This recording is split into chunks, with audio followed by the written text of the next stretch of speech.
Yeah, good evening, students. இப்ப நம்ம எந்த சாப்டர்ல இருக்கோம்னு சொல்லி தெரியுதா? ஸ்டாண்டர்ட் 7 டேர்ம் 3ல ஃபர்ஸ்ட் சாப்டர் பேர் என்னன்னு சொல்லி பார்த்தோம் அப்படின்னா எண்ணியல். சரியா?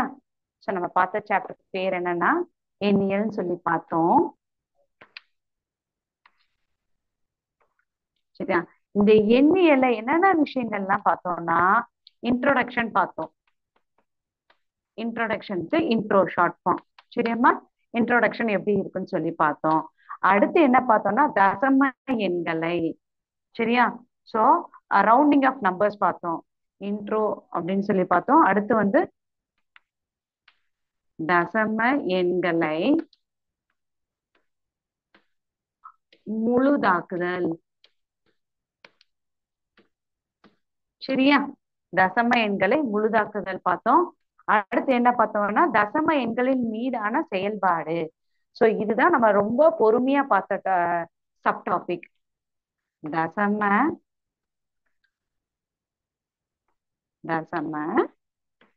எண்கள் மீதான செயல்பாடுகள். சரியா? சோ தசம எண்களின் மீதான செயல்பாடுகள். சோ ஃபர்ஸ்ட் என்ன சொல்றேன், நம்ம பார்த்த சாப்டர் பேர் என்னன்னா எண்ணியல்னு சொல்லி பார்த்தோம். இன்ட்ரோடக்ஷன் அப்படின்னா அதுக்குரிய எப்படி சொல்றது, இன்ட்ரோ பார்ட்டி என்னென்ன இருக்கும், எப்படி படிக்க போறோம்ன்றதுக்குரியது. சரியா? அதை பத்தின அவுட்லைன் கொடுத்தோம். அடுத்து தசம எண்களை முழுதாக்குதல்னா ரவுண்டிங் ஆஃப் டெசிமல்ஸ். சரியா? ரவுண்டிங் ஆஃப் டெசிமல் நம்பர்ஸ் என்ன செய்வோம், ஒன்ஸ் பிளேஸா என்ன மாதிரி இருக்குன்னு சொல்லி பார்த்தோம்.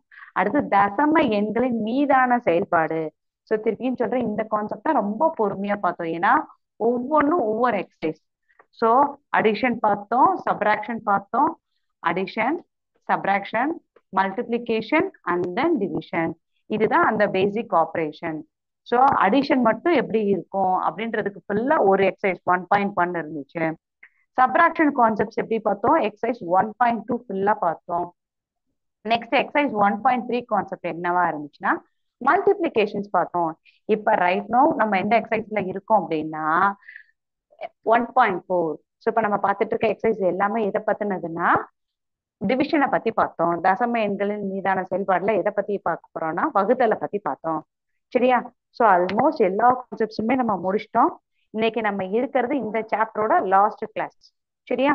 ஸோ இன்னையோட இதை நம்ம முடிச்சிட்டோம் அப்படின்னா நாளையில இருந்து ஒரு புது சாப்டர் போறோம். சரியா குட்டர்ஸ்? சம் போடலாமா? என்ன பார்த்தோம், எப்படி பார்த்தோன்றதுக்குரிய எல்லா பிரீஃப் இன்ட்ரோடக்ஷன்ஸும் இப்ப நான் கொடுத்துட்டேன். சம் செய்யறதுக்கு முன்னாடி உங்களுக்கு ஒரு குட்டி ஒரு ஸ்கிரீன் ஷேரிங் பண்றேனே, கான்செப்ட் ரீகேப்சுலேட் பண்ண மாதிரியும் இருக்கும். அட் த சேம் டைம் உங்களுக்குனால விஷுவலைஸ் பண்ணவும் முடியும். சில விஷயங்கள் நான் என்ன சொல்ல வரேன்றத உங்களால நீங்க ஈஸியா விஷுவலைஸ் பண்ணீங்கன்னா அண்டர்ஸ்டாண்டிங்க்கு ஈஸியா இருக்கும். சரியா குட்டர்ஸ்? ஓகே, இப்ப நான் ஸ்கிரீன் ஷேர் பண்றேன்.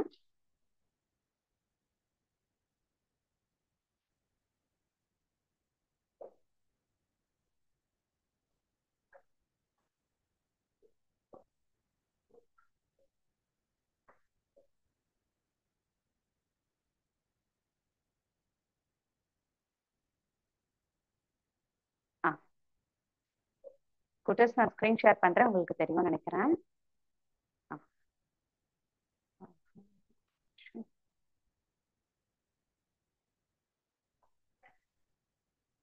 ஓகே, இப்ப என்ன கொடுத்திருக்காங்கன்னு கொஸ்டினை ரீட் பண்ணுங்க பாப்போம். Each jar can hold 9 marbles. A teacher has 18 marbles. Then how many jars can have she fill? அப்படின்னா என்ன அர்த்தம்னா ஒவ்வொரு ஜார்லயுமே நம்ம சாக்லேட் மாதிரி ஞாபகம் வச்சுக்கோமே, இந்த இருக்கு ஜாருனா இந்த மாதிரி பாக்ஸ் போட்டுக்கோங்கல்ல. சரியா?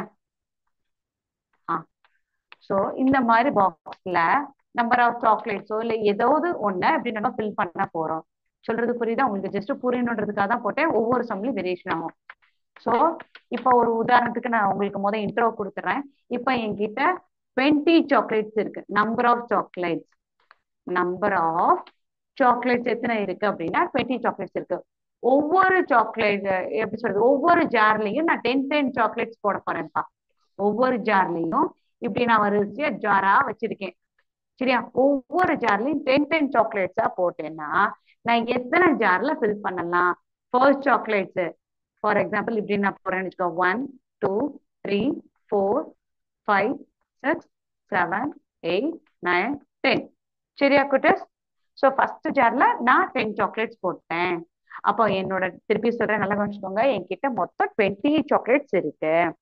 ஒவ்வொரு ஜார்லயும் 10 சாக்லேட்ஸா நான் போட்டேன் அப்படின்னா நான் எத்தனை ஜார்ல நான் அதை ஃபில் பண்ண முடியும் அப்படின்னு சொல்லி கேட்டா, ஃபர்ஸ்ட் ஜார்ல எத்தனை சாக்லேட்ஸ் ஃபில் பண்ண சொல்லியிருக்காங்க? 10 சாக்லேட்ஸ். ஸோ 1 2 3 4 5 6 7 8 9 10. இந்த நம்பர் ஆஃப் இது சாக்லேட்ஸை கரெக்டா கவுண்ட் பண்ணி போட்டுருங்க. சரிப்பா? ஸோ ஒரு ஜார்ல 10 சாக்லேட்ஸ் போட்டேன். மீதி சாக்லேட்ஸ் அடுத்த ஜாருக்கு போகுமா? ஸோ 10 சாக்லேட்ஸ் முடிஞ்சிருச்சு.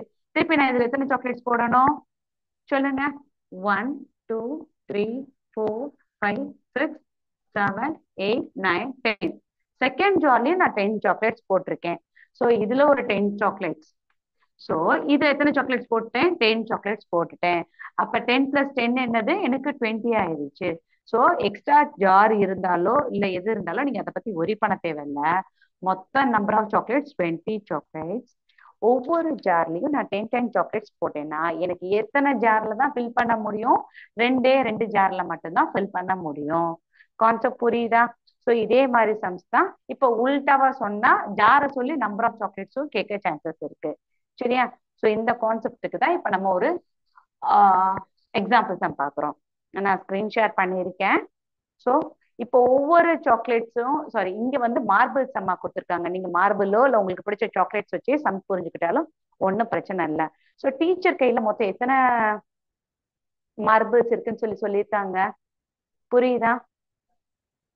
ஒரு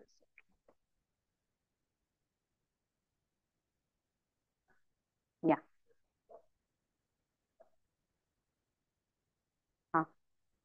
சம் செய்யலாமா? டீச்சர்ஸ் கிட்ட இருக்கிறது, ஒரு டீச்சர் கிட்ட 18 மார்பிள்ஸ் இருக்கு. சரியா? ஒவ்வொரு ஜார்லயும் எத்தனை மார்பிள்ஸ் ஹோல்ட் பண்ண முடியும் அப்படின்னா 9 மார்பிள்ஸ் ஹோல்ட் பண்ண முடியும். ஸோ அந்த சமயம் எப்படி செய்வோம்னு சொல்லி பார்ப்போமா?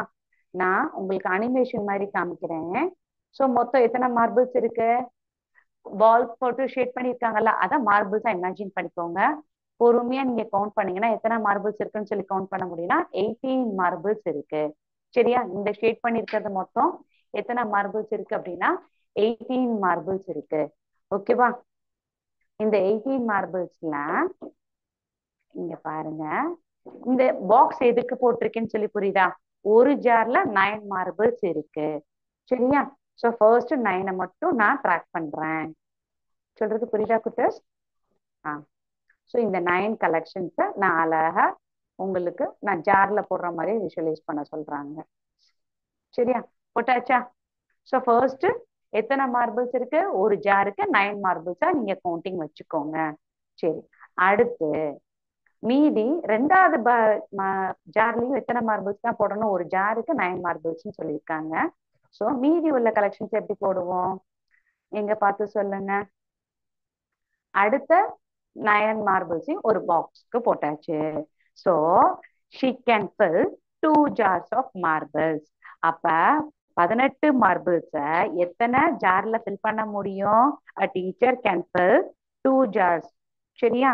so a teacher can fill 2 jars of marbles. 18 marbles இருக்கு. அது எத்தனை ஜார்ல அந்த டீச்சர்னால ஃபில் பண்ண முடியும்? 2 மார்பிள்ஸ் 2 ஜார்ல ஃபில் பண்ண முடியும். சொல்றது புரியுதா குட்டர்ஸ்? அடுத்து ஒரு சம் பார்ப்போம். இங்க பாருங்கல்ல, இது உங்களுக்கு தமிழ்ல தான் புரியணுமா இங்கிலீஷ்ல தான் புரியணுமான்லாம் நீங்க ஸ்ட்ரகிள் பண்ண வேண்டாம். ஒரு கொஸ்டினை ஒரு தடவைக்கு 2 தடவை ரீட் பண்ணீங்கன்னா கண்டிப்பா உங்களுக்கு மீனிங் புரியும். சரியா? ஸோ அடுத்து இங்க பாருங்க என்ன கொடுத்துருக்காங்க? a toy maker has how many bees? 25 bee இருக்கும். சரியா? ஒவ்வொன்றிலையும் எத்தனைப்பா போட சொல்லியிருக்காங்கன்னா 3 போட சொல்லியிருக்காங்க.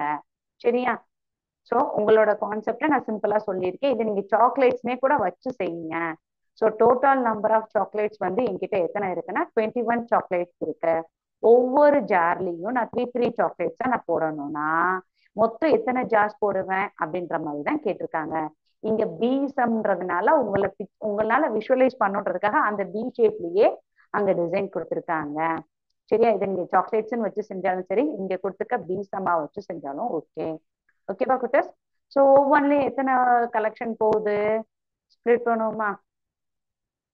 சோ இங்க பாருங்க. ஆ, செய்வோமா? சோ என்ன கொடுத்திருக்காங்க, மொத்தம் என்ன எத்தனை இதுல ஸ்பிளிட் அப் பண்ண சொல்லியிருக்காங்க, 7 பாக்ஸஸ்ல. இங்க பாருங்களேன். ஆ, சோ உங்களுக்கு இந்த கான்செப்ட் எப்படி புரிஞ்சுக்கணும், டோட்டல் நம்பர் ஆஃப் சாக்லேட்ஸ் வந்து 21 சாக்லேட்ஸ் இருக்குப்பா. உங்களுக்கு உங்க ஸ்டைலே நான் சொல்லித்தரேன், உங்களுக்கு பிடிச்ச மெத்தட்ல. நம்பர்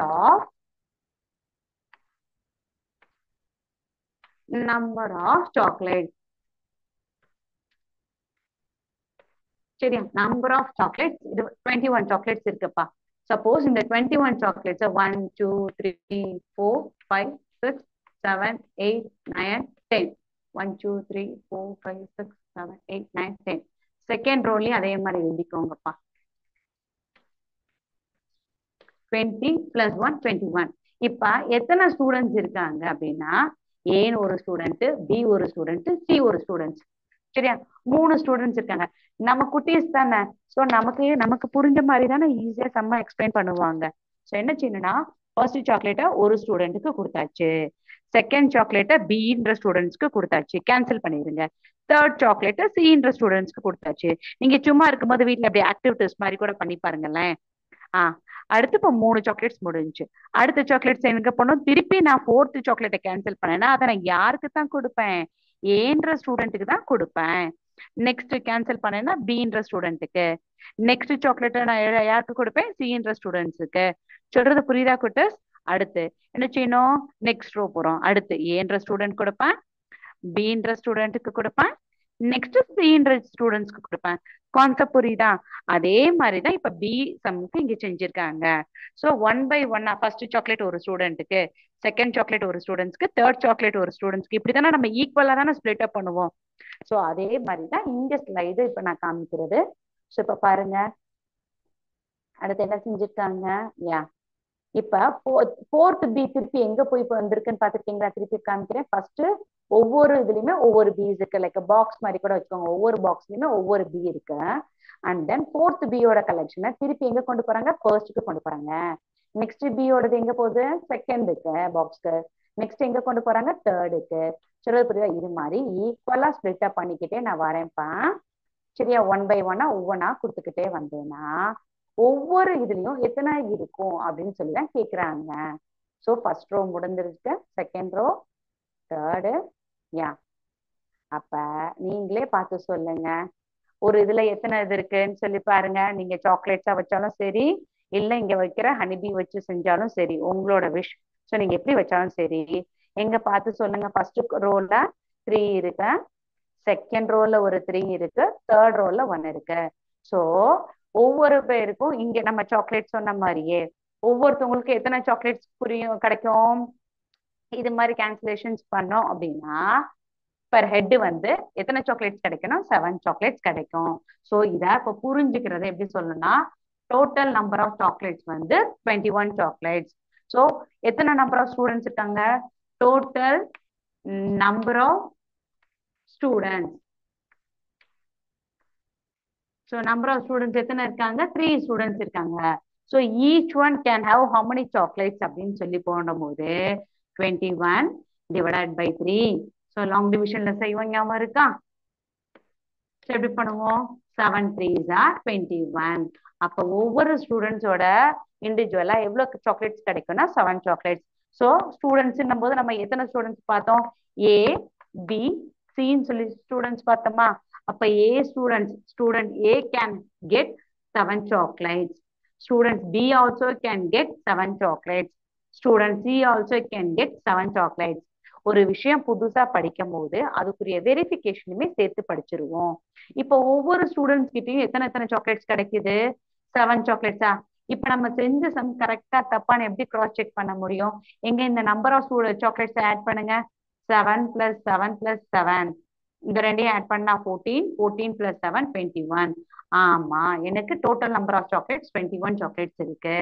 அப்ப ஃபைனல் ஆன்சரை நம்ம செஞ்சது ரைட்டா தப்பான்னு சொல்லி நம்மளால என்ன செய்ய முடியும், கிராஸ் செக் பண்ணி பார்க்க முடியும். சொல்றது புரியுதா குட்டஸ்?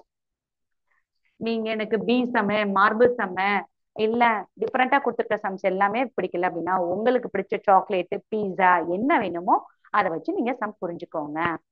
சொல்றது புரியுதா? இப்ப எக்ஸசைஸ் சம் போடலாமா இல்ல இன்னொரு ஒரு சம்ஸ் போய் பார்க்கலாமா? சரி, ஒரே ஒரு சம் மட்டும் பார்க்கலாமே. A farmer puts 27 apples in 3 bags. So எப்படி போடுறாங்க? ஈக்குவலி. அந்த வார்த்தையை நல்லா கவனிக்கணும். A farmer puts 27 apples. மொத்தம் அவர் எத்தனை ஆப்பிள்ஸ் வச்சிருக்காங்க? 27 ஆப்பிள்ஸ் வச்சிருக்காங்க. ஈக்குவலி இன் 3 bags. அப்ப என்ன அர்த்தம்? சமமா பிரிக்கிறாங்க, 3 பேக்லயும் சமமா போடுறாங்க. So how many apples are there in each bag? How many apples are there in each bag? So total number of apples எனக்கு எத்தனை கொடுத்திருக்காங்க? 27 apples கொடுத்திருக்காங்க. இந்த 27 apples எத்தனை பேக்ல போட போறாங்க? 3 பேக்ல போட போறாங்க. அழகா ஆப்பிள் கொடுத்துட்டாங்களா? கிரீன் கலர்லயும் ஆப்பிள் இருக்கும் குட்டர்ஸ். சரியா? என்ன டீச்சர் ஆப்பிள் வந்து கிரீன் கலர்ல கொடுத்துருக்கீங்களேன்னு சொல்லி கேட்காதீங்க. கிரீன் கலர்லயும் ஆப்பிள் இருக்கும். சரியா? ஓகே. ஒவ்வொரு எத்தனை பேக்ஸ் கொடுத்துருக்காங்க? 3 பேக்ஸ்ல கொடுத்துருக்காங்க. எப்படி போட போறாங்க? ஈக்குவலா போடுறாங்களா ஒரு அன்இக்குவலா போடுறாங்கன்னா அந்த வேர்டை நல்லா நோட்டீஸ் பண்ணி பாருங்க. Equally. A farmer puts 27 apples equally in 3 bags. சரியா? சோ இப்ப நம்ம செய்ய ஆரம்பிச்சிடலாமா? இப்ப எப்படி போடுறாங்கன்னு பாத்துருவோம். அழகா பாருங்க. ஃபர்ஸ்ட் ஆப்பிள் ஒரு ஃபர்ஸ்ட் பேக்குக்கு, செகண்ட் ஆப்பிள் எடுத்தோன்னே எந்த பேக்குக்கு போகுது? செகண்ட் பேக்குக்கு போகுது. தேர்ட் ஆப்பிள் வந்து தேர்ட் பேக்குக்கு போகுது. அடுத்து நான் ஃபோர்த் ஆப்பிள் எடுக்கும் போது ஒன்ஸ் அகைன் எங்க போகணும்? ஃபர்ஸ்ட் பேக்குக்கு தான் போகணும். நெக்ஸ்ட் ஃபிஃப்த் ஆப்பிள் எங்க போகுது? செகண்ட் பேக்குக்கு. நெக்ஸ்ட் சிக்ஸ்த் ஆப்பிள் எங்க போகுது? தேர்ட் பேக்குக்கு. ஏன்னா இப்படி செய்யும் போது தான் கன்ஃபியூஷன் ஆகாது. சொல்றது புரியுதா? எல்லாருக்குமே ஈக்குவல் சான்ஸ் கொடுக்குறோம் ஒவ்வொரு தடைக்கும். ஸோ இப்படி போறோம். எத்தனை ஆப்பிள்ஸ் போடுறோம்னு கவுண்ட் பண்ணி பார்த்துருவோமா? ஃபர்ஸ்ட் ரோ முடிச்சாச்சு. செகண்ட் ரோ ஆப்பிள்ஸ் போகுது.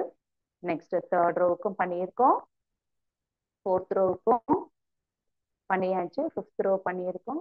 அப்படி வரிசையா போங்க. ஃபர்ஸ்ட் ரோ முடிச்சிருக்கோம், செகண்ட் ரோ முடிச்சிருக்கோம், இப்போ தேர்ட் ரோ போயிட்டு இருக்கோம் குட்டர்ஸ். தேர்ட் ரோ போயிருக்கோம். ஸோ ஒவ்வொரு பேக்லயும் எத்தனை ஆப்பிள்ஸ் இருக்குன்னு பாருங்க. ஃபர்ஸ்ட் ரோல 3 ஆப்பிள்ஸ், செகண்ட் ரோல 3 ஆப்பிள்ஸ், 6 ஆப்பிள்ஸ். தேர்ட் ரோலயும் 3 ஆப்பிள்ஸ் தான் இருக்கு. அதை அவங்க டிசைன் பண்றதுக்காக அந்த தேர்ட் ரோல வந்து 2 கொடுத்துருக்காங்க, ஃபோர்த் ரோல ஒரு ஆப்பிள் கொடுத்துருக்காங்க. நீங்க அதை பத்தி எல்லாம் ஒரி பண்ண வேண்டாம். அலைன்மெண்ட் மட்டும் உங்களுக்கு பிடிச்ச மாதிரி வச்சுக்கோங்க. அப்ப ஒவ்வொரு பேக்லயும் எத்தனை ஆப்பிள்ஸ் இருக்கும்? 9 ஆப்பிள்ஸ் இருக்கும். So there are 9 apples in each bag. அந்த வார்த்தையை நோட் பண்ணிக்கோங்க. ஈக்குவலி பிரிக்கிறோன்றதையும் அதே மாதிரி ஈச் பேக்ல எத்தனை இருக்கும்? ஈச் பேக்னா ஒவ்வொரு பேக்லயும் 9 ஆப்பிள்ஸா பிரிச்சிருக்கோம். சொல்ற கான்செப்ட் புரியுதா? இப்ப இந்த கான்செப்ட் நம்ம பார்த்தது என்னன்னா, நார்மலா நியூமெரிக்கல் வேல்யூஸை எப்படி டிவைட் பண்றதுன்றது சொல்லி பார்த்தோம். இப்ப அதே கான்செப்ட் நம்ம டெசிமல்ஸ்க்கு இப்ப நம்ம எப்படி செய்ய போறோம்ன்றதான் இப்ப நம்ம எக்ஸசைஸ்ல பார்க்கலாம். சரியா குட்டஸ்? எக்ஸசைஸ் சம்ஸ் போயிடலாமா? Okay done. ஸோ எக்ஸசைஸ் 1.4ல இப்போ நம்ம எந்த சம்ல இருக்கோம் அப்படின்னு சொல்லி பார்த்தோம் அப்படின்னா, word problem sum number 6th சம்ல இருக்கும்.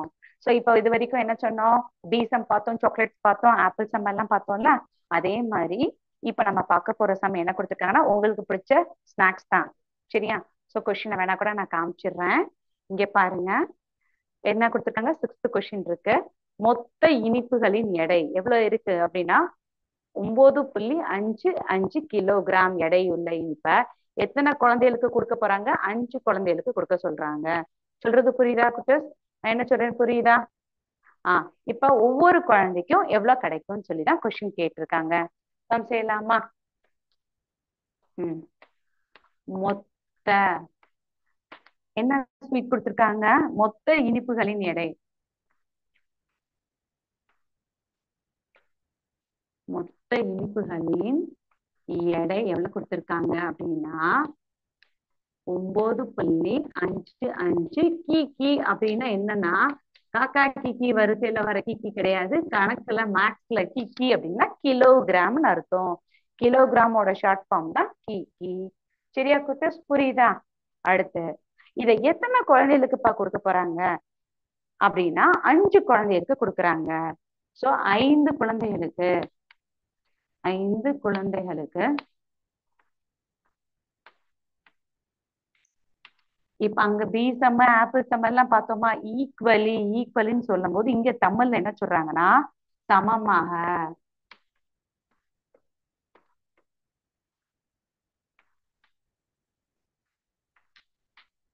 5 குழந்தைகளுக்கு என்ன செய்யணும், சமமாக பங்கிட வேண்டும். அப்படின்னா என்னப்பா அர்த்தம் அப்படின்னா 9.55 கிலோகிராம் வகுத்தல் 5. புரிஞ்சுச்சா? புரியுதா? சோ இத நான் எப்படி செய்ய போறேன்னு நீங்க எழுதுறேன், கவனிச்சுக்கோங்க. 9.55 வகுத்தல் 5. ஏன் இந்த வகுத்தல் 5 அப்படின்னா 5 குழந்தைகளுக்கு கொடுக்குறேன். நல்லா கவனிச்சுக்கோங்க. நியூமரேட்டர் இல்ல டினாமினேட்டர்ல ஏதாவது தசமஸ்தானம், தட் இஸ் டெசிமல் ஃபார்ம்ல இருந்தா அதை நீங்க என்ன செய்யணும்னு சொல்லியிருக்கேன். டீச்சர் எனக்கு நல்லா மார்க்ஸ் தெரியும், நான் நல்லா ப்ராக்டிஸ் பண்ணிருக்கேன்னா இதை அப்படியே கூட டிவைட் பண்ணி கொடுங்க, தப்பே கிடையாது. இல்ல டீச்சர் எனக்கு கொஞ்சம் கஷ்டமா இருக்கு அப்படின்னா இந்த டெசிமல்ல ஹோல் நம்பருக்கு மாத்தணும். ஸோ டினாமினேட்டர்ல எந்த டெசிமல்ஸுமே கிடையாது, நியூமரேட்டர்ல தான் இருக்கு. ஸோ நியூமரேட்டர்லயோ டினாமினேட்டர்லயோ இதுல எதுல வேணாலும் இருக்கலாம். ஒரே ஒரு டெசிமல் பிளேஸ் இருந்தா எதால மல்டிப்ளை பண்ணணும், 10ஆல. 2 டெசிமல் பிளேசஸ் இருந்தா 100ஆல. 3 டெசிமல் பிளேசஸ் இருந்தா 1000ஆல மல்டிப்ளை பண்ணணும்னு சொல்லியிருக்கோம். இங்க எத்தனை டெசிமல் பிளேசஸ் இருக்கு, 2 டெசிமல் பிளேசஸ் இருக்கு. அப்ப 100ஆல நியூமரேட்டரையும் 100ஆல டினாமினேட்டரையும் மல்டிப்ளை பண்ணோம்னா என்ன எழுதுவேன், இங்க செஞ்சிடவா? 955 டிவைடட் பை இந்த 5 அப்படியே வச்சுக்கோங்க, இன்டூ 100ஆ போட்டுக்கோங்க குட்டர்ஸ். 5 இன்டூ 100 500 சொல்லி போடாதீங்க, லேட்டர் பார்ட் நான் உங்களுக்கு ரீசன் சொல்றேன். அப்ப எனக்கு இந்த டினாமினேட்டர்ல வந்து மல்டிபிள்ஸ் ஆஃப் 10 இருக்கும்போது நான் ஈஸியா டெசிமல் பிளேசஸ் நியூமரேட்டர்ல கேரி அவுட் பண்ணலாம். அது எப்படின்றத சொல்றேன். ஸோ இது எப்படி மாறிடுச்சு, இப்ப டெசிமல் பிளேசஸ் எல்லாமே ஹோல் நம்பரா மாறிடுச்சு. 9.55 955 மாத்திட்டேன். And then as usual long division போட்டுருவோமா? 955 சரியா, 955 எதால டிவைட் பண்ண போறோம், 5ஆல. ஸோ நார்மல் டிவிஷன் தான். 1 5 5, சப்ராக்ட் பண்றோம் 4. நெக்ஸ்ட் டிஜிட்டை புல் டவுன் பண்ணா 45. என்ன டைம் போடுவோம், 9 டைம்ஸ் போடுவோமா? ஸோ 9 டைம்ஸ் போடும்போது எத்தனை வரும், 9 டைம்ஸ் ஆஃப் 45. சரியா? அப்படியா? முடிஞ்சுச்சா? விட்டுறலாமா? கிடையாது. நல்லா கவனிங்க மேம். இங்க 0 வந்துருச்சு, என் கேல்குலேஷன் முடிஞ்சிருச்சுன்னு சொல்லக்கூடாது. அதுக்கு தான் இங்க ஏரோ மார்க் இண்டிகேஷன் போடுறேன். இந்த டவுன்வர்ட் டைரக்ஷன் ஏரோ மார்க் இண்டிகேஷன்னா ஒவ்வொரு ஸ்தானத்தையும் நான் அடுத்தடுத்த ஸ்டெப்புக்கு புல் டவுன் பண்ணி எப்படி கொண்டு போறேன்ட்டு. அப்ப இன்னும் எனக்கு என்ன ஒரு டிஜிட் இருக்கு, இன்னும் 5ன்ற ஒரு டிவிடெண்ட் இருக்கதான் செய்து, அதை நான் டிவைட் பண்ணணும். இங்க 45 மைனஸ் 45 நான் 0, ரிமைண்டர் 0 வந்துருச்சுன்னு சொல்லி கணக்கு முடிஞ்சிருச்சுன்னு சொல்லக்கூடாது குட்டர்ஸ். இதெல்லாம் நமக்கு பேசிக்லயே நம்ம படிச்ச விஷயம். ஸோ அடுத்த 5ஐயும் ஃபுல் டவுன் பண்ணா 1 5 5. இப்ப இந்த ஜீரோவுக்கும் இந்த ஜீரோவுக்கும் வித்தியாசம் புரியுதா? நான் சொல்ற கான்செப்ட் புரியுதா? இந்த டிவிடெண்ட்ல ஒவ்வொரு டிஜிட்டுமே முடிஞ்சிருக்கு, அந்த கடைசி 5 வரைக்கும் நான் ஃபுல் டவுன் பண்ணியிருக்கேன்னு முடிஞ்சாதான் கேல்குலேஷன் முடிஞ்சிருக்குன்னு அர்த்தம். ஸோ அப்ப இதுக்கு என்ன போடுவோம், 191 டிவைடட் பை 100. சரியா குட்டர்ஸ்? புரிஞ்சிருச்சா? அதுக்கப்புறம் இது நம்ம செகண்ட் ரோ மற்றும் தேர்ட் ரோ மற்றும் சம்ஸ் சேஞ்சிங் ஞாபகம் இருக்கா? So arrow mark indication important simple போடுவோம். ஏன்னா எத்தனை டிஜிட் இருக்கோ அத்தனை டெசிமல் பிளேசஸ் வச்சோம்னா 1.91. இத இப்படியே எழுதுறத இப்படியே ஸ்டாப் பண்ணலாமா அப்படின்னா கிடையாது. ஏன்னா கொடுத்துருக்க டேட்டா வெறும் நியூமரிக்கல் மட்டும் கொடுத்தா இந்த ஆன்சரை நம்ம இது வரைக்கும் செஞ்சிருக்கோம். சரியா குட்டஸ்? ஏன்னா ரோமன் லெட்டர் 4 5 6 எல்லாம் நம்ம இப்படிதான் பார்த்திருக்கோம். பட் கொடுத்துருக்க டேட்டா எதுபடி இருக்கு, வேர்ட் ப்ராப்ளமா இருக்கு. அப்ப வேர்ட் ப்ராப்ளம்ல என்னவா வச்சு செஞ்சிருக்கோம், கிலோகிராம்னா ஃபைனல் ஆன்சர்லயும் என்னதான் போட்டிருக்கணும், வந்து கீனா ஷார்ட் ஃபார்ம் என்னது, கிலோகிராம்னு அர்த்தம். ப்ளீஸ் நோட் பண்ணிக்கோங்க.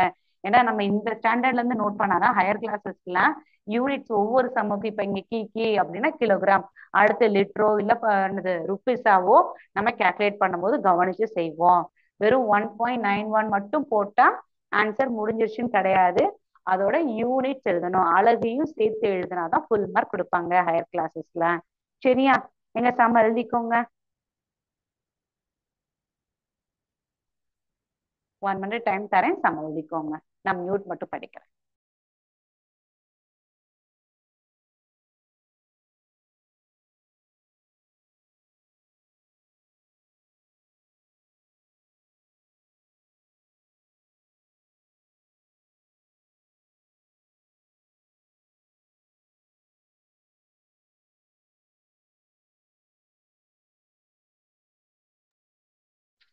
அடுத்த சம் போலாமா குட்டஸ்? ஓகே, அடுத்த சம் போலாம். நம்ம செய்ய போறது வந்து சம் நம்பர் 7. ஸோ என்ன கொடுத்துருக்காங்க? Sum number 7. ஒரு வண்டியானது 1.2 லிட்டர் பெட்ரோலில் ஒரு வண்டியானது 1.2 லிட்டர் பெட்ரோலில் கடந்த தொலைவு என்னன்னா 76.8 கிலோமீட்டர் தூரம். சரியா? மொத்தம் கடந்த தொலைவு எவ்வளவு கொடுத்திருக்காங்க? 76.8 கிமீனா கிலோமீட்டர். சரியாம்மா? உங்களுக்கு பேசிக் யூனிட்ஸ் எல்லாம் தெரியும் இல்ல, டிஸ்டன்ஸ்க்கு என்ன யூனிட் போடுவோம் அப்படின்ட்டு. சோ இது எவ்வளவுக்கு அப்படின்னா 1.2 லிட்டர் பெட்ரோல்ல. சரியா? 1 லிட்டர் 200 மில்லி பெட்ரோல் வண்டிக்கு ஃபில் பண்ணிட்டு எவ்வளவு டிஸ்டன்ஸ் ஒருத்தவங்க டிராவல் பண்ணியிருக்காங்க? 76.8 கிலோமீட்டர் தூரத்துக்கு டிராவல் பண்ணிருக்காங்க. அப்ப 1 லிட்டர் 1 லிட்டர் பெட்ரோலில்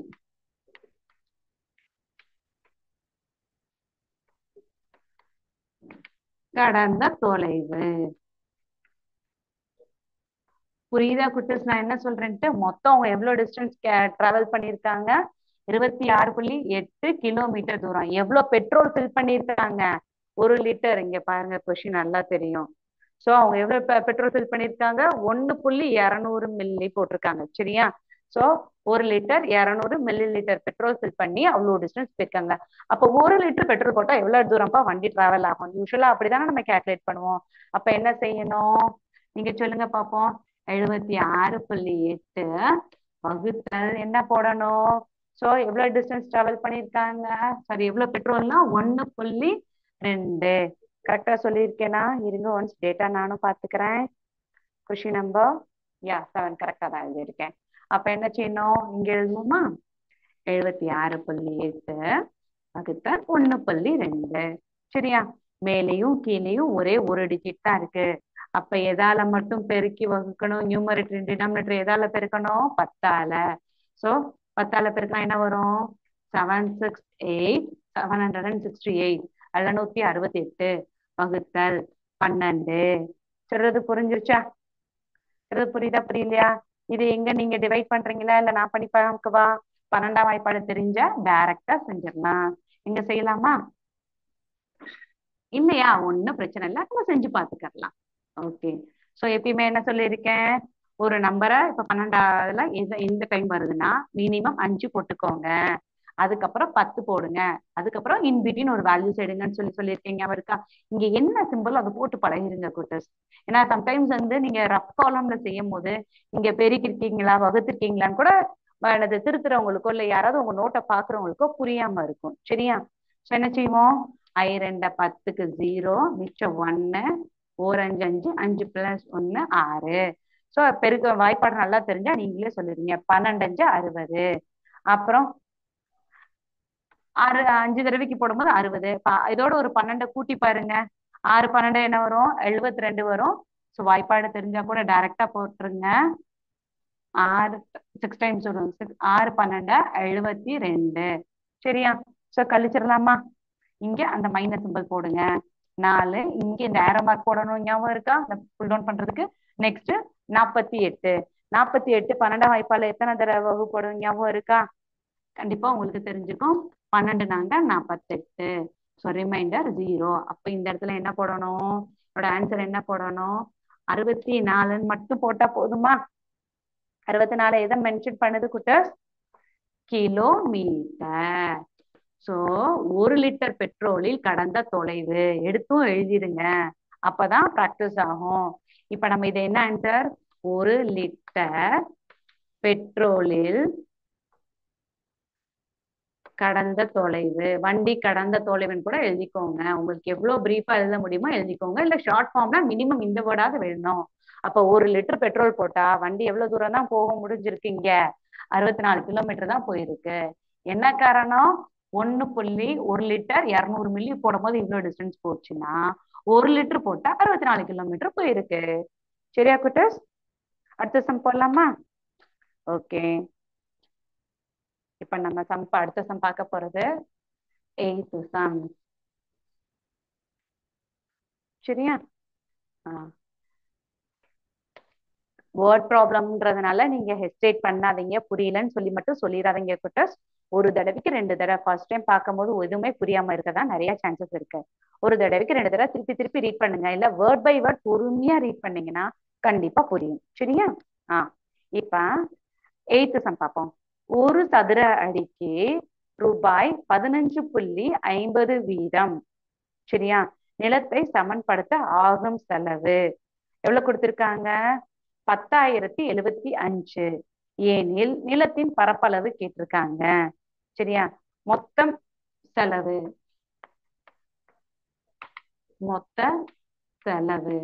சோ செலவுன்னும் போது இது எதை மென்ஷன் பண்ணது? ரூபாய். சரியா? 10,075. சரியாம்மா? அடுத்து ஒரு சதுரடிக்கு ஒரு இது ஒரு வீடுன்னு கூட வச்சுக்கோங்களேன். ஒரு வீடோ ரோடோ இல்ல அப்படின்னா மொத்தமா நாங்க 10,075 ரூபாய் பணம் கொடுத்துருக்கோம்ப்பா அப்படின்னு சொல்லி சொல்லும் போது ஒரு சதுரடின்னு சொல்லி சொல்லுவாங்க இன்ஜினியர்ஸ் பேசும்போது. அந்த சதுரடி கணக்குன்றத உங்களோட ஹையர் கிளாஸஸ்ல தெரிய சான்சஸ் இருக்கு. நீங்க பேசிக் தெரிஞ்சாலும் இதை புரிஞ்சுக்கோங்க.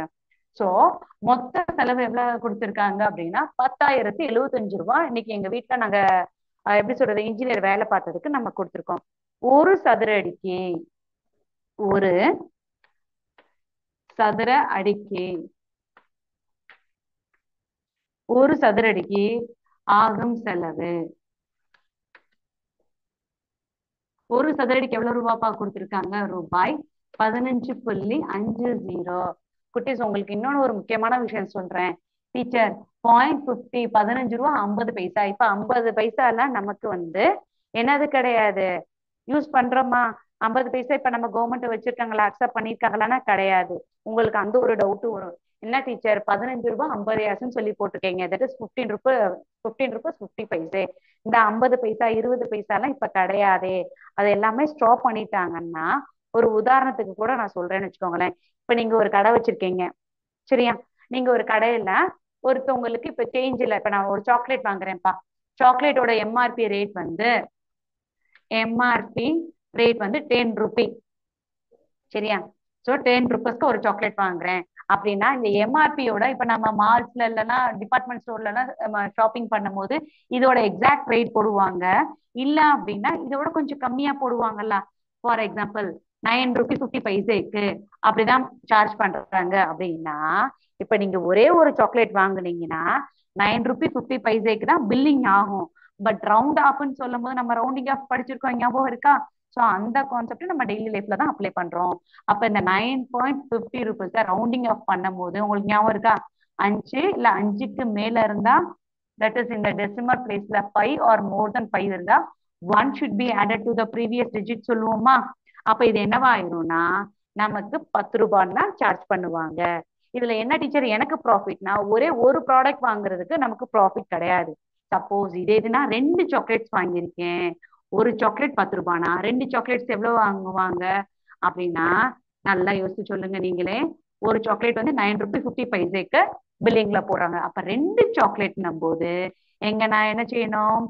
0 இதை மல்டிப்ளை பண்ணிருங்க. 0 5 2s are 10, 0க்கு 0 ரிமைண்டர் 1 கேரி அவுட் பண்ணுவேன். 9 2s are 18 plus 1 19. So 2 டெசிமல்ன்றதுனால 2 digit தள்ளி புள்ளி வைக்கணும். அப்ப நான் 2 சாக்லேட்ஸ் வாங்கினேன்னா எனக்கு எவ்வளவு ப்ராஃபிட்? 1 rupee profit. நான் 1 ரூபாய் கம்மியா கடைக்காரங்களுக்கு பே பண்ணா போதும். சொல்றது புரியுதா? நான் சொல்ற கான்செப்ட் புரியுதா? இப்ப 2 சாக்லேட் வாங்குறதுக்கு எனக்கு 1 ருபி ப்ராஃபிட் இருக்கு. இப்போ உங்களோட பர்த்டே செலிப்ரேஷன் வச்சுக்கோங்களேன். கிளாஸ்ல ரிலேட்டிவ்ஸ்க்கு ஃப்ரெண்டுக்கு ஃபேமிலி மெம்பர்ஸ்க்கு எல்லாருக்கும் நம்ம சாக்லேட் கொடுக்கணும்னு நினைப்போம்ல. ஒரு 50 சாக்லேட் வாங்குறோம், ஒரு 100 சாக்லேட்ஸ் வாங்குறோம்னா ஒரே ஒரு சாக்லேட்டுக்கு 50 பைசேக்கு இப்ப வேலிடு கிடையாது. சரியா? சோ அப்ப இதை ரவுண்ட் ஆஃபா 10 ருபின்னு சொல்லி தான் கடையில சார்ஜ் பண்ணுவாங்க. இதே இது more number of chocolates 50 60 or 2 chocolates வாங்கினாலே எனக்கு 1 ருபி ப்ராஃபிட் இருக்கு. இது மாதிரி ஒரு 50 சாக்லேட் 100 சாக்லேட் வாங்கினேன்னா கண்டிப்பா ப்ராஃபிட் இருக்குமா? இருக்கும். சரியா? இப்ப இதோட ஒரு ஜிகேவும் சேர்த்து நம்ம தெரிஞ்சுக்கிட்டோம். சோ அப்ப நம்ம என்ன செய்யணும், ஸ்லாட் வாங்கும்போது நிறைய சாக்லேட் சேர்த்து வாங்கினதான். அதுக்காக சாக்லேட்ஸ் கடைக்கு போய் நிறைய வாங்கணும்னு அர்த்தம் கிடையாது. ஒரு எக்ஸாம்பிளுக்கு சொல்றேன். நீங்க பென்னோ பென்சிலோ எது வேணாலும் வச்சுக்கலாம். சரியா குட்டஸ்? இப்ப நம்ம சம் செஞ்சிடலாமா? என்ன செய்யணும், ஒரு சதுரடிக்கு ஆகும் செலவு எவ்வளவு கொடுத்திருக்காங்க? 15 ரூபாய் 50 பைசா. அப்ப மொத்த நிலத்தின் பரப்பளவு. அப்ப நிலத்தின் பரப்பளவு என்ன செய்யணும், நிலத்தின் பரப்பளவு. அப்ப என்ன செய்யணும் அப்படின்னா 10,075 வகுத்தல் 15.50. இந்த 5 ஜீரோவை என்னன்னு சொல்லி கன்சிடர் பண்ணலாம். நல்லா யோசி. இது வரைக்கும் நீங்க படிச்ச எல்லா கான்செப்ட்ஸும் இப்ப இதுல யூஸ் பண்ற மாதிரி தான் இருக்கு. So decimal place ஓட right hand side more number of zeros can be added if it is needed. உங்களோட தசம எண்களின் வலது புறம் தேவையை பொறுத்து எத்தனை ஜீரோஸ் வேணாலும் ஆட் பண்ணிக்கலாம். இப்ப இந்த ஜீரோக்கு வேல்யூ இருக்கானா இல்லைன்னு தான் நான் சொல்லுவேன். ஏன்னா நம்ம எத்தனை ஜீரோ 1 2 3 எத்தனை ஜீரோஸ் வேணாலும் கொடுக்கலாம். ஸோ அது இல்லாமயே கால்குலேட் பண்ணி பழகுங்க. சரியா? கான்செப்ட் புரிஞ்சிருந்தா. ஸோ ஒரே ஒரு டெசிமல் இருக்கு. அப்ப நியூமரேட்டர் அண்ட் டினாமினேட்டர் 10ஆல மல்டிப்ளை பண்ணி 10ஆல டிவைட் பண்ணேன்னா இது என்ன ஆயிரும், இங்க எழுதி காமிக்கிறேன். 10,075 ஒரு 10 மல்டிப்ளை பண்றான். அத அப்படியே வச்சிருக்கேன். இங்க பாருங்க கீழே மட்டும். ஸோ ஏற்கனவே எத்தனை டிஜிட் இருக்கு, 1 2 3 4 5 டிஜிட் நியூமரேட்டர்ல இருக்குது. ஒரு 10ஓட மல்டிப்ளை பண்ணா இட் பிகம்ஸ் என்னது, இன்னும் நம்பர் ஆஃப் டிஜிட்ஸ் கூடிரும். ஸோ அது இல்லாமயே நம்ம செஞ்சு பார்த்துருவோம். கீழே என்னவாயிருச்சு, 155 ஆயிருச்சு. 15.5 வந்து 155 ஆயிடுச்சு. ஸோ இப்ப எந்த டேபிள்ல கேன்சல் பண்ணலாம், பொறுமையா செய்யலாம் குட்டஸ், அவசரமே இல்லை. So 3 5s are 15, 1 5s are 5. இந்த நியூமரேட்டர்ல உள்ள 10க்கு கேன்சல் பண்ணுங்கப்பா. 2 5s are 50, 2 5s are 10. சரியா? அடுத்து நம்ம என்ன செய்யணும்னா, இங்கதான் நம்ம ரொம்ப பொறுமையா செய்ய வேண்டிய கேல்குலேஷன். 10,075 எதால டிவைட் பண்ணோம், 31ஆல டிவைட் பண்ணி பார்க்கணும். சொல்றது புரியுதா? அண்ட் தென் ஸ்டில் நியூமரேட்டர்ல என்ன வேல்யூ இருக்கு, 2 இருக்கு.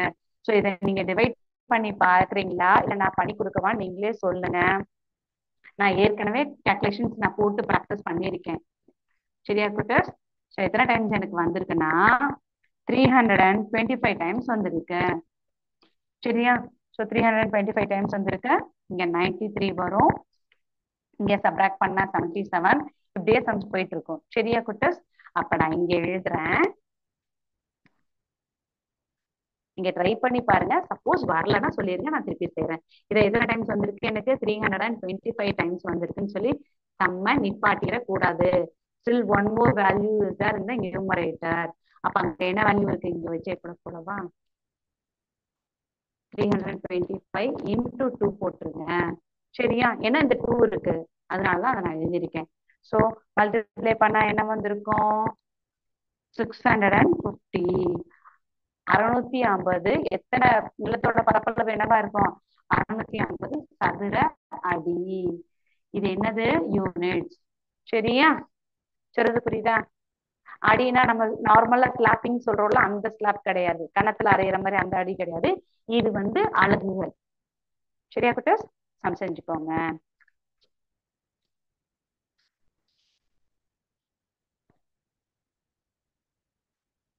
இந்த ஒரே ஒரு சம் பேர்லாம் சம் முடிச்சா எல்லாமே முடிஞ்சிருக்கு. அடுத்து 9th சம் நம்ம படிக்கிறதுல யூஸ் பண்ற சம். சரியா? 28 புத்தகத்தின் விலை. கொஸ்டின் ரீட் பண்றேன். Sum number 9. சரியா? 28 புத்தகத்தின் விலை. 28 புத்தகத்தின் விலை என்ன கொடுத்திருக்காங்க, மொத்தம் 28 புக்ஸ் வாங்கியிருக்காங்கலாம். அப்ப அதை என்னென்ன போடணும், ரூபாய். என்ன இது, 1506 ரூபாய் 40 பைசா. இந்த 4 அப்படின்றதுக்கு வேல்யூ கிடையாதுன்னு சொல்லணும், கிடையாதுன்னு சொல்லி என்ன செய்யக்கூடாது, சொல்லக்கூடாதுன்னு சொல்லியிருக்கேன். அப்ப ஒரு புத்தகத்தின் விலை, ஒரு புத்தகத்தின் விலை என்ன செய்யணும், எங்க நீங்களே சொல்லுங்க. 1506 ரூபாய் 40 பைசாவை எதால வகுக்கணும், 28ஆல வகுக்கணும். சரியா குட்டஸ்? 1506.4/28. ஒரே ஒரு தசமஸ்தானம் இருக்கு. அப்ப 10ஆல மட்டும் பெருக்கி வகுத்தா போதும். அப்ப என்ன செய்வோம்? 1604ஓட இந்த மல்டிபிளிகேஷன் 0.4 போடுவோம். ஞாபகம் இருக்கா? ஞாபகம் இருக்கா குட்டஸ்? 4ஆ மாத்திட்டோம்னா இங்க 28. சரியா? இன்டூ 10 அப்படியே வச்சுக்கோங்க. நீங்க நார்மலா இங்க 2 டேபிள்ல போட்டு பார்த்தாலும் சரி, இல்ல டைரக்டா 15,064 28ஆலையும் டிவைட் பண்ணி பாருங்க. இதை அட்லீஸ்ட் ஒரு ஹோம்ஒர்க்கா வச்சு செய்யுங்க. இதுக்கு இந்த செய்யும் போது நீங்க என்ன ஆன்சர் வரும்ன்றத நான் சொல்லிடுறேன். 15,064 எதால மல்டிப்ளை டிவைட் பண்ண சொல்லியிருக்கேன்? குட்டீஸ் எதால டிவைட் பண்ண சொல்லியிருக்கேன் அப்படின்னா 24ஆல டிவைட் பண்ணோம்னா ஆன்சர் என்ன வந்திருக்கு அப்படின்னா, ஒரு புத்தகத்தின் விலை